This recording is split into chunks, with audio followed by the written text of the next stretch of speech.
Hello everyone, welcome to the channel. मेरा नाम निशु है। गवर्नमेंट बैंक में मैं जॉब करती हूँ और आईबीपीएस पीओ के थ्रू मेरा सिलेक्शन हुआ था। मोर देन 5 इयर्स हो चुके हैं, मैंने जॉब कंटिन्यू रखी है। ये था मेरा एक ब्रीफ इंट्रोडक्शन और आज की क्लास अब हम स्टार्ट करेंगे। आज कोई भी पढ़ाई नहीं कर रहे हम और कोई भी प्रैक्टिस सेट डिस्कस नहीं करेंगे।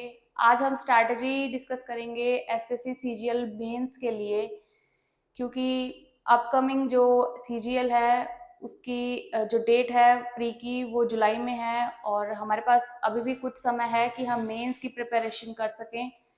लास्ट ईयर का एनालिसिस मैं आप सभी के साथ आज डिस्कस करूंगी। चलिए स्टार्ट करते हैं।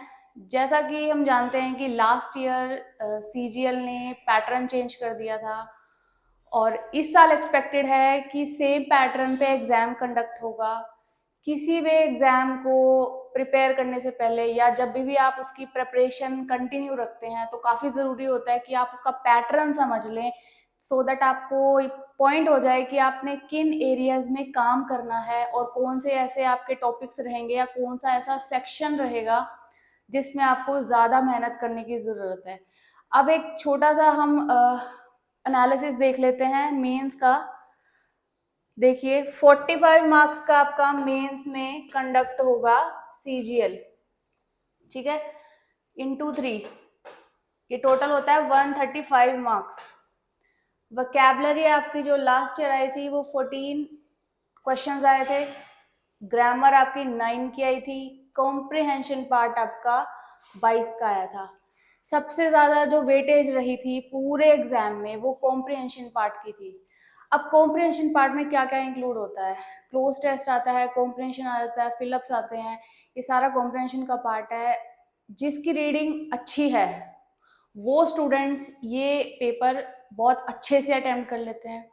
जिनकी नहीं है उनको रीडिंग स्किल्स पे थोड़ा सा ध्यान देने की जरूरत है, क्योंकि ये जो टॉपिक है ये विदाउट रीडिंग नहीं आ सकता।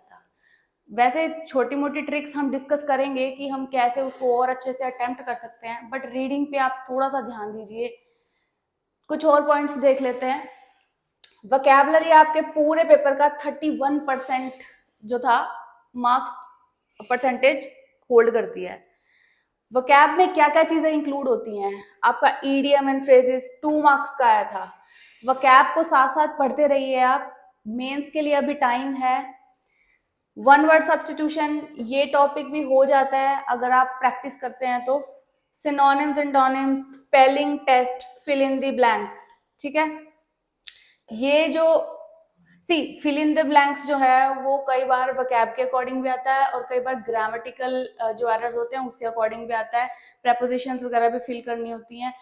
तो ये जो पार्ट है आपका ये आप कवर कर सकते हैं प्रैक्टिस के साथ। 31% कहने का मतलब है 14 जो क्वेश्चंस थे आउट ऑफ 45 वो वोकैब के थे। अब नेक्स्ट देख लेते हैं ग्रामर।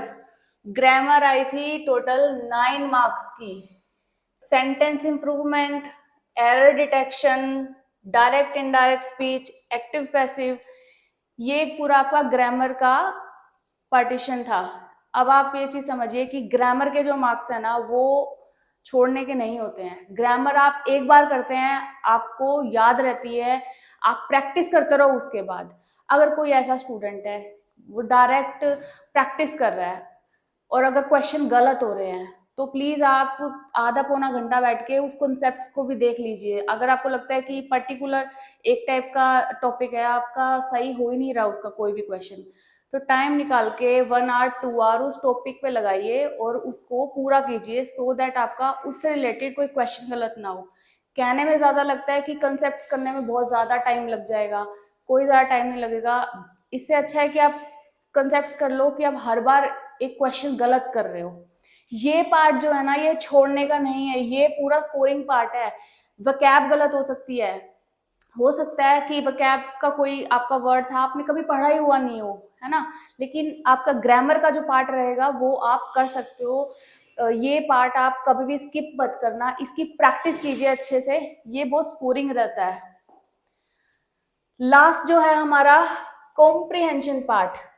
कॉम्प्रिहेंशन पार्ट में क्या क्या कवर होता है? पैसेजेस आते हैं, क्लोज टेस्ट आता है, पैरा जंबल जिसे पीक्यूआरएस भी बोलते हैं, ये पूरा जो आपका पार्ट था ये था मोर देन 49%, मतलब पेपर का 50% ऑन एन एवरेज ये पार्ट आपका रहा है। मैं फिर से रिपीट करती हूँ कि इसको आप बार बार प्रैक्टिस कीजिए इस पोर्शन को, सो दैट अगर मेंस में ये पैटर्न रिपीट होता है तो हमें परेशानी ना आए। रीडिंग कीजिए। रीडिंग का मतलब ये नहीं है कि आपने एडिटोरियल पेज ही पढ़ना है। जब मैं प्रिपरेशन किया करती थी तो सबका ये सजेशन होता था कि बैंक में एडिटोरियल का ज्यादा मेन पार्ट रहता है, आप एडिटोरियल पेजेस पढ़ो, द हिंदू पढ़ो। मैं आपको ये कहती हूँ कि रीडिंग करनी है, नॉर्मल इजी पेपर उठाइए, कोई भी पेपर उठा लीजिए। द हिंदू की जरूरी नहीं है कि द हिंदू ही पढ़ना है, कोई भी पेपर उठाइए, न्यूज़पेपर, उसका जो पेज आपको अच्छा लगे, चाहे वो बॉलीवुड से रिलेटेड क्यों ना हो, आप उसको पढ़ो। लेकिन आप जो भी रीडिंग करो ना उसको समझो। रीड करके छोड़ना नहीं है कि आपने रीड किया और उसे छोड़ दिया, उसको समझना है वो क्या कह रहा है, वो कंप्लीट आपको अंडरस्टैंडिंग क्रिएट करनी है कि जब आप पढ़ने लगे ना कोई भी पैसेज, कोई भी क्लोज टेक्स्ट, कुछ भी आप पढ़ने लगे तो आपको उसका मतलब समझ आए, उसकी सेंस समझ आए, सो दैट हमारा जो इतना इम्पोर्टेंट 50% जो ये मार्क्स होल्ड कर रहे हैं इनमें से हम अच्छा स्कोर कर पाए और जो हमारा मेंस है वो क्लियर हो जाए। सी, मैं क्यों मेंस की आपके साथ स्ट्रैटेजी डिस्कस कर रही हूँ, क्योंकि जो प्री का एग्जाम है वो क्वालिफाइंग नेचर का है। अगर आप प्रिपरेशन कर ही रहे हैं तो प्री आप कर लेंगे, लेकिन मेंस में हमें स्कोर भी करना है।